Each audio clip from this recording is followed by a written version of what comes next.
மாதா பிதா குரு தெய்வம். அதுபோல் எங்களுடைய அம்மா எனக்கு தமிழ் பாடம் சொல்லிக் கொடுத்த எங்கள் பிரகதா அம்மா, எங்கள் அப்பா மற்றும் என்னுடைய எல்லா ஆசிரியர்கள், என்னுடைய குருமார்கள் எல்லோருக்குமே இந்த குரு பூர்ணிமா போனது அதற்கு சமர்ப்பணமாக அவர்கள் இருவருக்கும் நான் இந்த பாத பூஜையை செய்து இந்த தட்சிணாமூர்த்தி ஸ்தோத்திரத்தை இதில் வைத்து அம்மா அப்பாவுடைய ஆசீர்வாதம், எல்லா குருமார்களுடைய ஆசீர்வாதத்தையும், பகவான் தட்சிணாமூர்த்தியுடைய ஆசீர்வாதத்தையும் எனக்கு பெற வேண்டும் என்று நான் பிரார்த்தித்துக் கொள்கின்றேன்.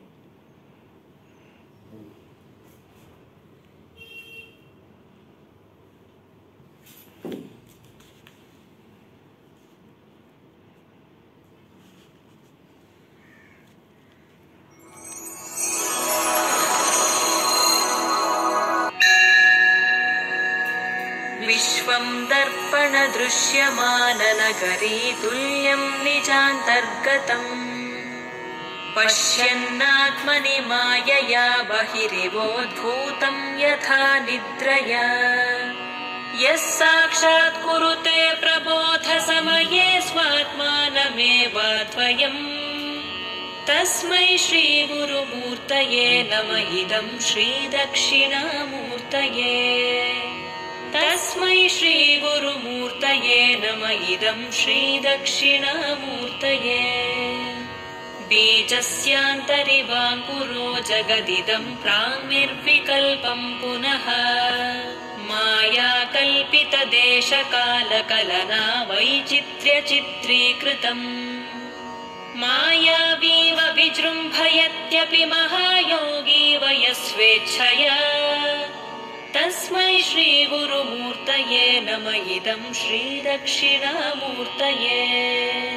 तस्मै श्रीगुरुमूर्तये नमः इदं श्रीदक्षिणामूर्तये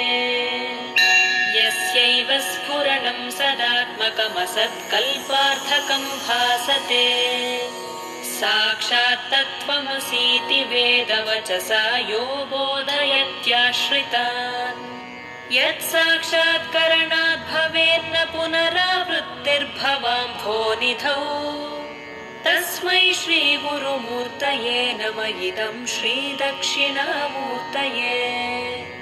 तस्मै श्रीगुरुमूर्तये नमः इदं श्रीदक्षिणामूर्तये नानाच्छिद्रघटोदरस्थितमहादीपप्रभाभास्वरम् ज्ञानं यस्य तु चक्षुरादिकरणद्वारा बहिस्पन्दते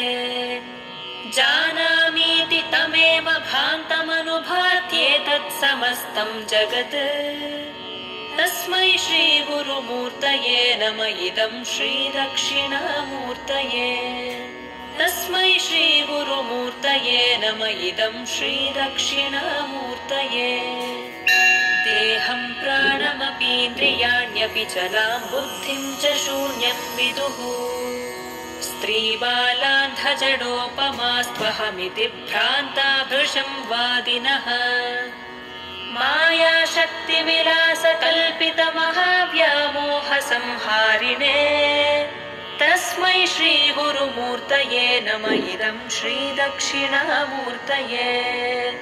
तस्मै श्रीगुरुमूर्तये नमः इदं श्रीदक्षिणामूर्तये राहुग्रस्तदिवाकरेन्दुसदृशो मायासमाच्छादनात् सन्मात्रः करणोपसंहरणतो यो भूत्सुषुप्तः पुमान् प्रागस्वाप्समिति प्रबोधसमये यः प्रत्यभिज्ञायते तस्मै श्रीगुरुमूर्तये नमः इदं श्रीदक्षिणामूर्तये तस्मै श्रीगुरुमूर्तये नमः इदं श्रीदक्षिणामूर्तये बाल्यादिष्वपि जाग्रदादिषु तथा